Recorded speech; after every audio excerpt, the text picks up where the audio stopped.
Kipra Kipokatata Klavenajale Kopoloza Nsutano Katachue Kola la Kokoloza wa Vozotopita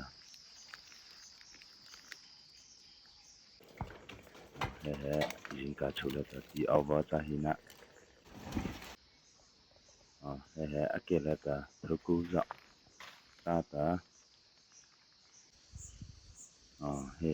Latore Embola Navala Piga Akwe